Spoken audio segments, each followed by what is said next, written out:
एक बार की बात है, जंगल के पास के एक गांव में दो बच्चे सुजल और पीयूष रहते थे। दोनों बहुत अच्छे मित्र थे। उनकी आपस में खूब बनती थी। वो दोनों जहां भी जाते एक साथ ही जाते थे। दोनों ने किसी भी संकट के समय एक दूसरे की सहायता करने का वादा किया था।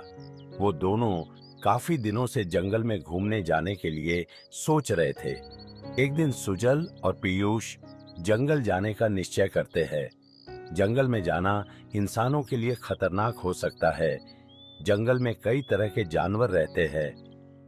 वे जिस जंगल में घूमने जाने के लिए सोच रहे थे, उसमें कई खतरनाक भालू रहते थे, जिनके बारे में दोनों में से कोई नहीं जानता था। आखिरकार एक दिन सुजल और पीयूष जंगल में चले ही जाते हैं।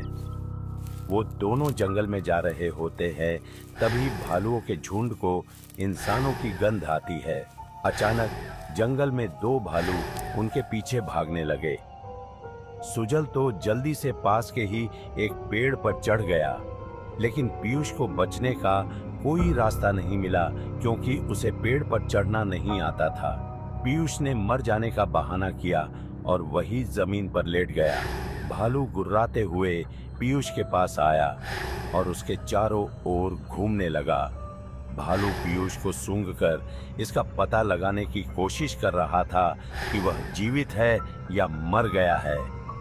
पीयूष सांस रोके पड़ा रहा। सुजल को लगा कि भालू पीयूष के कान में कुछ फुसफुसा रहा है।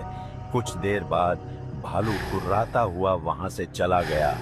सुजल पेड़ से उतरकर नीचे आया और पीयूष से पूछने लगा, भालू तुमसे क्या कह रहा था? पीयूष ने जवाब दिया कि भालू ने मुझसे कहा कि ऐसे स्वार्थी मित्रों से दूर रहना चाहिए जो संकट के समय तुम्हें अकेला छोड़कर भाग जाते हों। नैतिक शिक्षा। इस कहानी से हमें यह शिक्षा मिलती है कि धोखेबाज मित्रों से दूर रहना चाहिए। अगर आपको यह कहानी पसंद आई तो फनेजो चैनल को सब्सक्राइब करें और अपने दोस्तों के साथ शेयर करें।